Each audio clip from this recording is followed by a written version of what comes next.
Hey everyone, and welcome to another episode of the FDV Podcast. I'm your co-host Carmen alongside Sereno here. How are you, man? Buddy, I'm good, man. Just trucking on, man. How you? Nice. I've been managing. I'm in school, my postgrad right now, so it's really busy. It's a grind. Managing, managing, especially now. It's really weird with how everything's working with school. But Everything anyway, virtual, like this conversation. Everything virtual now. yeah, exactly. Well, actually, I'm in class too, but that's a whole weird thing there. Anyways, that's I can go on a tangent about that. But what I do want to get on a tangent on is the Juve Suarez deal. Now, I'm not sure if anyone out there has heard about what happened with Juventus and Luis Suarez, or if you have, um, people may have different thoughts on it. People may say that Juve should be automatically relegated. So hold on. Or Before we get into it, maybe get give a little bit of background as the whole situation. actually, yeah, that's a good point because maybe Yeah. some people haven't heard about it. So basically, Luis Suarez was gonna go to Juventus for an X amount of money that I can't remember. I don't remember either. Doesn't matter. It The never money, happened. So yeah, it never happened. He's at Atletico Madrid right now. The money doesn't matter. So what had happened was Suarez before signing the deal had to take a citizenship test, and a part of the citizenship test is fluency in the Italian language. What level you are at to speak Italian, and there is a minimum standard to have in order to pass to gain citizenship. Now, Suarez's wife is already Italian; she has a citizenship. So if that deal would have went through, she would have gone in no problem. I don't know why he was writing a citizenship test, and I could be wrong if it was a citizenship test, but there was something that had to deal with proficiency in the Italian language. Mhm. And Suarez doesn't speak a lick of Italian. None. He speaks nothing. But yet somehow Suarez managed to pass the test with basically flying colors. Now, people who look at this test and then they ask Luis Suarez, "How are you doing in Italian?" and he doesn't know how to respond. Yet he knows passato remoto and futuro. Like, what the hell is going on? This doesn't make sense. that raised some red flags right away. So what then happens is there was, I believe, Sereno, you said this to me before. I didn't know this. There was wiretaps Yeah. between conversations between a lawyer representing Juventus to the University of Foreigners in Perugia. And basically what had happened was the lawyer had promised more business in exchange, more business from the club to the university in exchange for preferential treatment for the player on the test. Now, you might go ahead and say that has nothing to do with how this should affect Juventus's stance on the table, their performance, etc., etc., etc. Yeah. Well, let me offer you this, and this is taken from. I have my notes in front of me. I'm going to read out some notes here. Something that I've taken off an international law firm in Italy, Arnone and Sicomo, sorry. And basically, what they state is the offense of facilitation of illegal immigration in Italy is governed by Article 12 of the Consolidated Act on Immigration. Irrelevant. You just know it has to be in the legislation. Of course. We differentiate it between simple offenses and aggravated offenses. Aggravated offenses of illegal transportation, human trafficking, sex trafficking, etc. Yeah. But then there's the simple offenses. And now, this is a quote directly from them. This is not me making anything up. Yeah. Simple offenses consisting in promoting, managing, organizing, financing, or carrying out the transportation of foreign people onto the territory of Italy.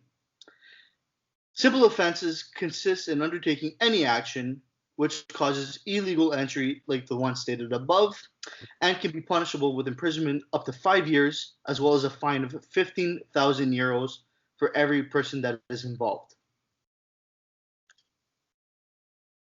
You just said it right now, bro. It's cut and dry. Cut and dry. We got him. Fine and pay, just a simple said it. This was a simple Google search. I know. That was a simple Google search. And they probably would have gotten away with it too if it weren't for those meddling kids. But no, if it wasn't for apparently the university was already being investigated for some other scandal that their phone was being tapped by some guardia, like some organization, Italian organization, which then they heard that conversation, which then sparked sounded the alarms for them basically. So yeah, this is really, kind of like the number one story in Italy right now, sports wise. There's a lot of debate on Twitter and on the social platforms about what should be the punishment. And, if they're proven guilty, which it seems like, it's kind of cut and dry, like that they committed some sort of offense. There is some sort of offense to me. I'm no lawyer. I never studied law in my life. But just off a simple search, especially the point where it says organizing and financing, which is the two things that they literally did. Yeah. They organized, and it said over here, contacted the university to promise more business. Their business, that's money right there. That's financial. Yeah. Already knocked off two of the requirements. All you needed was one. So we're not going to say that they're guilty because we can't. We're not the judge. We're not judge, jury, and executioner. But say if they do, they are founded guilty. What would you think would be like? Okay, one, I'll say what do you think is going to be the punishment, and what do you feel should be the punishment? Like, so I'll give those two questions. What I think is going to be the punishment, and mind you, this is no knock to. Juve buys the FIGC and AIA and all that sort of stuff. Let's try to be as neutral as possible. I'm gonna be as neutral as possible, even though I've seemed very biased up until this point. This has happened before. It's happened with, I believe, Inter, and they've had a minimal fine. It was basically a slap on the wrist to them. I think this is going to be the same thing.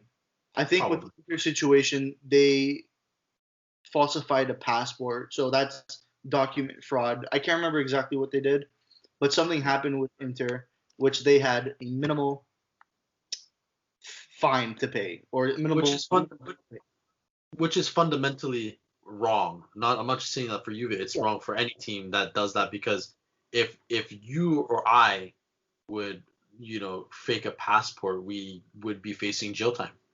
5 years in prison and €50,000 fine for every person. It's like, is our Inter, or is Juventus, or is like any like big institution, big business, if Napoli were to do it, I'm going to be honest with you, yeah, they should be fined for it. You're not above the law. They should be punished, yeah. You should be punished. They should be up against the equivalent for a business as a person would get. Jail time is serious. Like, they should be up against some serious, I don't know, maybe point deduction, or relegation is a little bit that's a little bit tough. Like, I know I've seen some people saying Juve to Serie B. I don't think that's fair. That wouldn't be fair at all. Not at all. I don't agree. But yeah, like, I think that whoever commits the offense should be, held responsible if they're found guilty. Exactly. There hasn't been a trial yet. They still haven't sentenced anybody. So, I mean, innocent until proven guilty for sure. And I believe the fine X amount of millions of euros. Juventus is a big club; they can afford it. Yeah, exactly. I think you probably see a fine. I'd say somewhere around the ballpark of 5 to 10 million euros, for sure. Wow.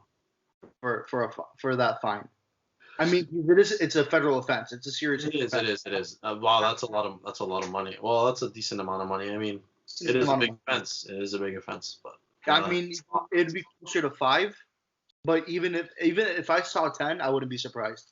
Another thing that I thought, right, is so even in the same, or just a week. This was a week before what happened with Roma or someone like that. You know what I think they should be fined? Sorry to interrupt you. You know what I think the punishment should be? They have to buy Medic for 25 million euros. That would be perfect. Beautiful. Here, you take this poll. Just have them. No, And exactly. we'll call it even Stevens. You take this tree, all right, and you pay us 25 million for it. That's it. We're all fine after that point. Everybody's happy with all is forgiven. Never Exactly. happened. Anyways, I was saying, like, Roma, even in the Roma match, people Yeah. don't know about this either. Roma accidentally mistaked Diawara's age. Oh yeah. They wrote 22, put him in the under 22 squad when Diawara's 23, and even they got punished for a mistake. That's a mistake. That's a mistake, and that's not even that serious, to be honest. Exactly. The fact that they were fined 3 points kind of sucks, but if it's in the rules, it's in the rules. But it's the tavolino, right? So they get fined. They don't get fined. They just get penalized 3 points off a mistake.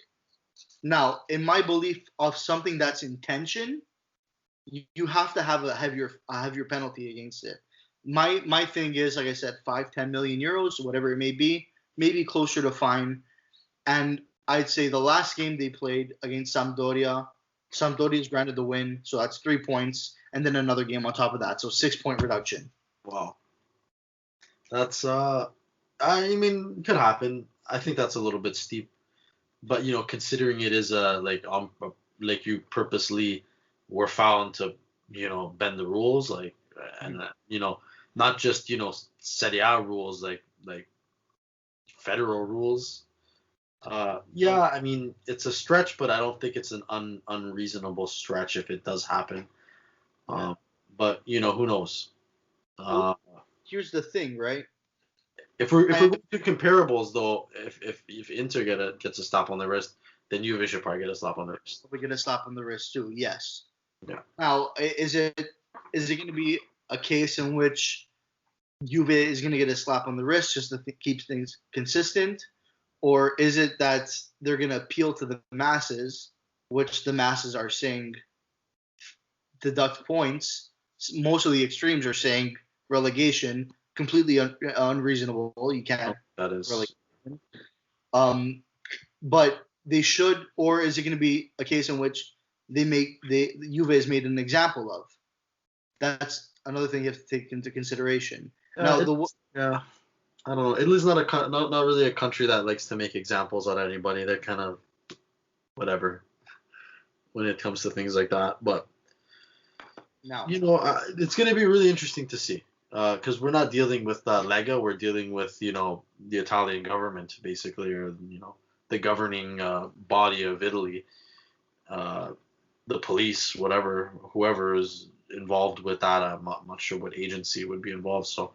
It's not like anything that we're used to seeing in terms of like what happened with Roma. It's like Lega's decision. So let's see. Yeah, it's not so cut and dry to say what the punishment's going to be. It's cut and dry like that. They probably are going to be found guilty, but we don't know what the punishment exactly is going to be. I am considering the fact that I am essentially being judge, jury, and executioner here. What I'm saying is what I've researched myself. Yeah, you have receipts. Like I didn't do that much research, but because before looking into the actual penalties and fines and all that, I said realistically it's no big deal. Maybe a fine. So what, right? He didn't even get to go to Juventus anyways. Yeah. But now that I'm looking into it a little bit deeper. The law and everything and the penalties, it's more serious than it's more serious than it seemed in the beginning. Exactly. So that's why I'm saying give them. I'm saying a minor point deduction, anywhere between 3 to 6 points, or even just nullifying the last game and giving Sampdoria the win. That brings Juve to the bottom of the table, and that 3 points could make a difference at the end of the year. Now, it could make a difference in the sense that maybe Juve didn't lose fairly this year, but it could be argued that yes, they did because you broke the law. It's just the way of the world, right? I don't know. All I know is that I would, honestly speaking, if it has to come down to Juventus like losing the Scudetto by 3 points and they had a point reduction, I'd rather just not even have a point reduction, because then we'll never hear any of us will never hear the end of, oh, we got fucking shafted, we got screwed over. But come I would on. rather just them not even get a point deduction, to be honest. Yeah. Just to avoid hearing, we got screwed over. But then again, they get let's say hypothetically they get a point reduction and end up winning anyways. You're never gonna hear the end of that either. Yeah, exactly. That's why, you know what? Screw the point reductions. You win on a point reduction, by all means, you deserve it. Oh yeah, no, definitely. You deserve it 100%. There is no two ways about it. I mean, I'm on. I played the fifth. I was gonna say something. I played the fifth. Yeah. Good call on that one. I'll keep it off this. I'll keep it off the podcast. Yeah, I'll keep it on the personal. Off the record. It'll be off the record. Just gonna withdraw my comment to what you said. But yeah, ideally, realistically, yes, a team that does play with a handicap and wins usually most of the time deserves to win. Yeah, I agree. Barring any unforeseen potential issues. Yeah. That may include a bar system. Anyways. Yeah. Let's get into into our territory. Yeah, let's get into Napoli. I guess we'll talk about them. I guess why not, right? So. Let's have a Napoli podcast and not talk about Napoli for a second. Hold on, let me ask this eye that was this much open while it was watching the game, what it thought about the game at 6:30 in the morning. I'm gonna be honest with you. I've never woken up for 6:30 so early in my life. Oh, I always do, but it's always like, and then I fall asleep half. This is what happened. I'll wake up, I'll watch the first half, then I'll fall asleep a second it's halftime, and then I'll wake up at the 60th minute, and I'll just start going. I woke up in the second half when the substitution happened when Osimhen came in. Osimhen came on, which was perfect. So I was, you know what? Lucky for you that you slept throughout all of that. I was awake. Oh, I was awake for the first half, and I wanted to literally. I was at my friend's house. We hung out. We had a few drinks, whatever. I ended up crashing there, so everyone was sleeping, and I'm I get up and I go to the couch and I just turn on the DAZN and I'm just watching on the couch. I wanted to absolutely lose my shit and just throw the controller at the TV. That's how frustrated I was in the first half. First half, we started off in the 4-3-3 formation. Unknown. I'm going to pull that up right now. But we started off in a 4-3-3. Now, classically, a 4-3-3 for our team works. Yeah. We've worked in that formation. I think the 4-3-3 we were playing was Insigne, Mertens, Lozano. Insigne, Mertens, Lozano's right, yeah. And then we had Demme, Fabian, and Zielinski. Yeah. And then behind them was Hisai. I'm pretty sure they played Hisai left back. Hisai, Manolas, Koulibaly, and Di Lorenzo in front of Ospina. I think Hisai was left back. Hisai was left back out. I remember vividly, half in my sleep, being like, "Why the fuck is Hisai left back?" Hisai was left back. Ospina started. Di Lorenzo. Yeah, you got the entire lineup right. And you were I was half asleep. This eye pays attention good. At this point, I'm pretty sure that Gattuso would play me left back before he would play fucking Gulam. I don't know. Gulam. He'd play left back before he played fucking Gulam. It doesn't make any sense. Gulam looked good in preseason training camp. You're telling me a natural left back isn't better than Hisai playing left back? Hisai can't even play right back. Gulam looked good in the preseason, but what was our competition? I know, but you never know if the guy's washed or not. You're paying him. He's your player. He's not hurt anymore. What does it hurt to just, say, we're playing Parma. Let's see what Gulam has. Let's see what he does. Let's play him. Let's give him some minutes. Against Parma wouldn't be, because, even next week, even Sunday, against Genoa, you're telling me fucking Gulam couldn't play against Genoa? Okay, but the thing is, right, looking on our past, especially against Parma and Genoa, they're teams that have given us a tough time. Parma beat us last year 2-0. I know, but you're not gonna lose at left back, Carm. Like you're not gonna lose at left back. Your left back's not gonna lose you the game. It could make a difference, is what I'm saying, right? So you want to pick teams that are more, like Spezia, Benevento. I know, but he's not washed. I don't think Gulam's washed. But just to try him out, you throw him in there. Throwing him in there right now, especially at the beginning of the season, and like you said it last podcast, right? You said you don't win at the beginning of the season, but you can lose it. Right now, he's playing conservative, so he's playing players that he knows can work. Yeah, I guess. Thinking Hizai and thinking, oh, maybe Hizai works beyond me. Hizai might not even be here next week, to be honest, from what I've been reading. Huh? Apparently, he might not even be here next week. Hizai? He's I forget who wants to buy him, Shakhtar or something. They're offering like 7 million euros. Napoli wants 10, so he might actually be on the block, which makes sense because we have 3 right backs. We have Malquid, we have Di Lorenzo, and we have Hizai. But that works only if we replace him with a left back, or we give Gulam some runs and see if Gulam can actually play. Yeah, you'd have to give him that opportunity for sure. The thing is, like, when are you going to give him that opportunity against which teams? That's another thing you have to consider because you can't throw him into the Wolves. True. So I think he can handle it, to be honest. And then worst case scenario, you could sub him off. But like I said, I don't think you lose the game at left back unless who's your left winger, like Cristiano Ronaldo, which wouldn't be Ronaldo's a right winger. I don't know, depending on who the winger is, that winger, you probably won't lose the game on by left, on the left back. Mm-hmm. Let me just see who Napoli's next schedule coming up because I only know Genoa and I don't know after that. Genoa, would be Juve.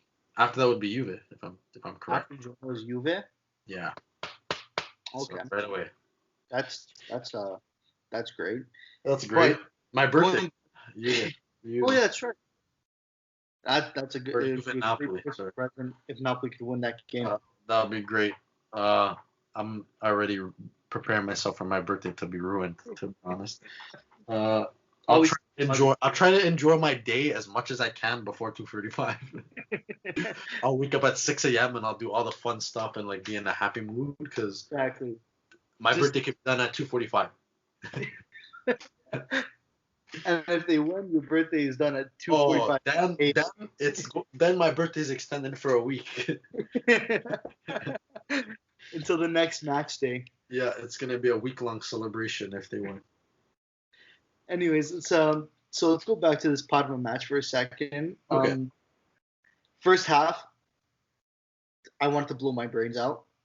Yeah, it's terrible.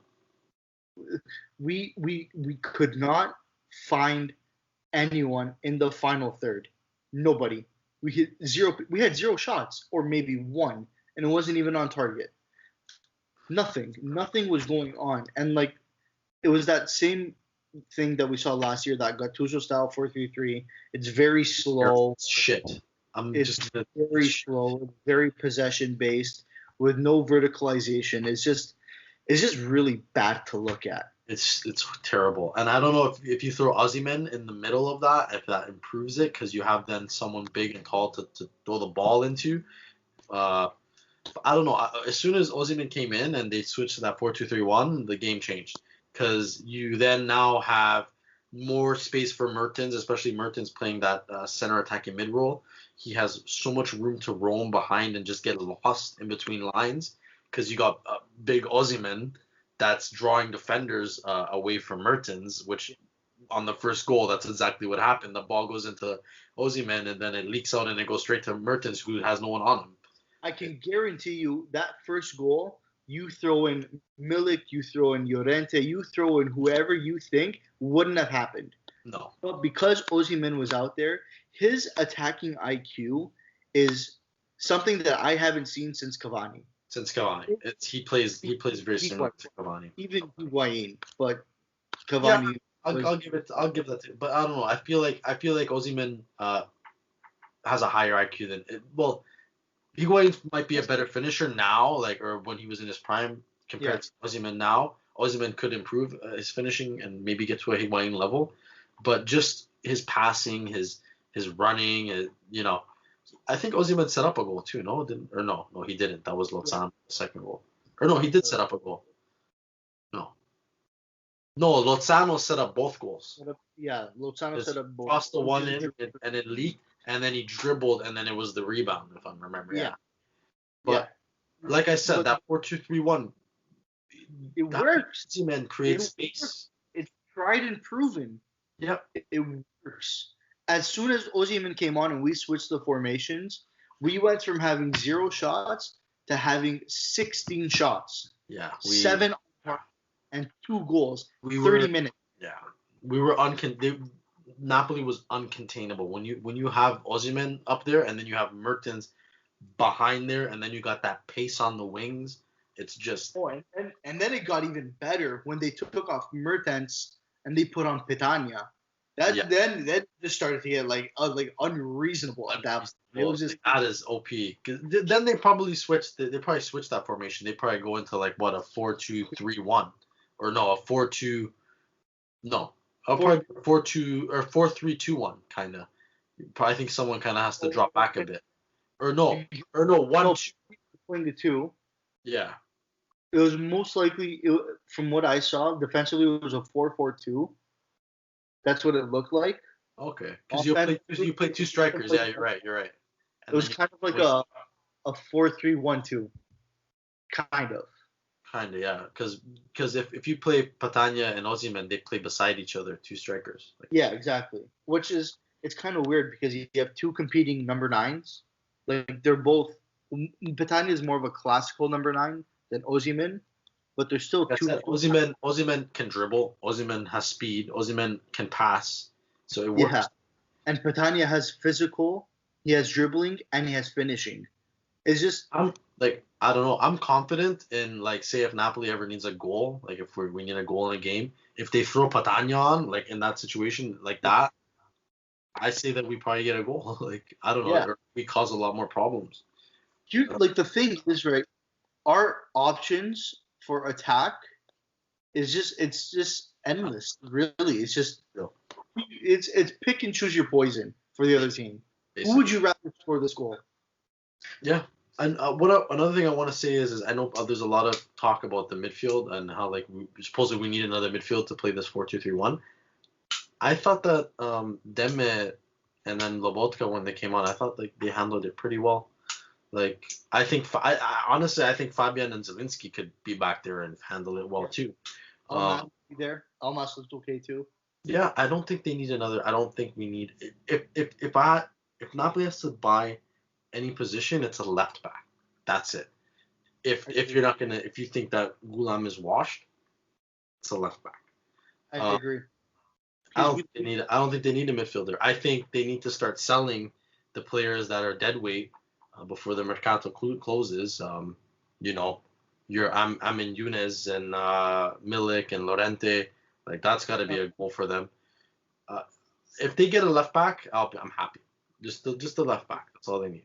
We have infinite options on wing, strikers, like just a left back, and I think we have a complete team. And we were looking at like options that are very inexpensive. Example, Carbonic. I like Carbonic. 7 million euros, and I haven't watched much of him, to be quite honest, but the things that I have seen about him are really good. He's 19. He's 19 years old, so you got to set yourself up for the future. I said this. And he can play in the midfield. That's right, and he can play midfield, so if you need him there, he can move up a little bit. It's a perfect signing. I think so, and especially if you sell Hisai at 10 or at 7, bye-bye. Yeah. You're right there. Them right there. That's your transfer money for Carbonic. See, like, here's the thing that I said. Napoli are in a really good position right now to do a couple things. The first thing they can do is they have a squad that's good enough to compete every single year. They can compete for a Scudetto. They can compete for a Coppa Italia this year. They can compete for a Europa League title. Right? I think so. They can give us a good push and compete. Simultaneously, what they can do is that they have young enough players that this can continue for another 2, 3, 4 years. The new cycle is starting, yep. A new cycle has started. You buy more depth players that are also young for like 10 million, whatever. You keep some of your experienced players, e.g., Den, Fabian, Insigne, Mertens, right? And now you have a good balanced squad that can compete while simultaneously setting up another cycle for when those guys leave. Now you have backups for them, and then it repeats, rinse and repeat. Insigne, Mertens, and Koulibaly are my players that I hope that stay to start the next cycle, and Fabian and stuff. But I feel like Fabian is part of the next cycle. He's young enough to be part of that cycle still. 25? 25? No, he's younger. He's younger. He's what, 23? Oh. He's like 24, 25. Let me check that. Pretty sure he's 23. I think he's younger. I think he's my age or he's a year younger than me. Fabian Ruiz. No way he's 24. He's got to be like, what, He's 23? 24 years old. How what? How old? 24. Okay, still young. He's still young. I mean, Nathania's 24. Osimhen's 20. Osimhen's my age, beyond me. I'm actually older than him by 28 days or something. I'm December 1st. He's December 29th. Like, You have a young team. unbelievable. Yeah, no. Huh? Our team is young right now. Medet's a future goalie. 100%. Okay. Never sell him. Here's the thing with Medet. Medet doesn't start. He's leaving for first team action. No two ways about it. Ospina can't keep starting. Supposedly, I don't know what Gattuso's fantasy is about Ospina. I think he's very average, to be honest. I don't think he's terrible. I think he's average. He's better with his feet. That's it. That's it. That's all he's got. I don't need my goalie to be good with his feet. I need my goalie to stop fucking shots, man. I don't give a shit. Like, have the defenders shoot past the ball around. Like, Yeah, but here's the thing, right? Okay, now it changes a little bit. No, actually, no, it doesn't. It really doesn't change much. Gattuso likes playing from the back, and that involves a sweeper keeper that's really good with his feet, right? Medet doesn't have that yet. Ospina does. So he's using an alternative that is useful right now through utilizing Ospina, who is not a great shot stopper, but he is a better sweeper and playmaker with his feet, I guess. I've seen him mess up a few times, to be honest. Messed up against Parma, he almost let in a goal. Yeah. Own goal, I think. Well, how much really better is he? I'd rather have Medet out there trying and learning. And See, getting better. that's what I think too. Medet should get the opportunity, because if he doesn't get playtime, he doesn't get experience. He doesn't get experience, he never gets better. I'm sure he's practicing it. Really. I'm sure he watches Ospina. I would hope that Ospina. It looks like they have a good relationship. Hope that Ospina helps him out, and that's what he would be good for. I think he starts out against Genoa. I think that's what they're saying is. Even if they 50-50 the starts, like, I wouldn't mind. Like, if they, go 1 week Ospina, 1 week Medet, but for rotation, I guess, but I think you should have a first team squad and a second team. Your audio is kind of cutting out a bit, Carm. Oh, is it? Yeah, it's a little bit lower. Maybe it was just my voice. How about now? Good? No, it's a little bit low. Hold on. Is it? Okay, I can fix it after. Okay, now it's good. Okay. Anyways, as I was saying, you should have a first team and a second team, right? Yeah. First team goalie should be Medet. Second team goalie, Ospina. Right? That's how I would like it to be. Yeah. But then again, I'm not running that squad. Nor am I a tactician by any sense of the word. But I understand the game decently enough to see what decisions can and can't be made. But at the same time, right, if you don't give Medet that opportunity, he's gonna want to leave because he knows his value. Of course. And if Gattuso doesn't appreciate that value, he's gonna go to somewhere where they do appreciate it. But I feel like everyone kind of knows that Medet is the future. Like, we know, like, even Ospina said it. He's like, yeah, Medet is the future of the team. He's the future of Italy. So. Well, right now he's competing, even on the national squad. He's competing for a third shirt. He's not even competing for a second shirt. So you have to give him that experience, and you have to let him play. There's no way around it. You have to let him play. Yeah. And I think, okay, we can excuse it for the last match. Fine. against Parma. We don't really need him there. We can even excuse him for the next match. Maybe you don't play him against Genoa. I would play him against Genoa because after Genoa is Juve. I want him against Juve. Me too. Oh, He's the better shot stopper. He literally last season when Ancelotti was still there, he saved our asses so many times. Like we would have probably got blown out 6-7-0 some games if it wasn't for Meta. Yeah. He was unreal. He was making like circus saves that should have been made. He was making them. Yeah. He needs that opportunity. There's no other way around it. He needs the opportunity.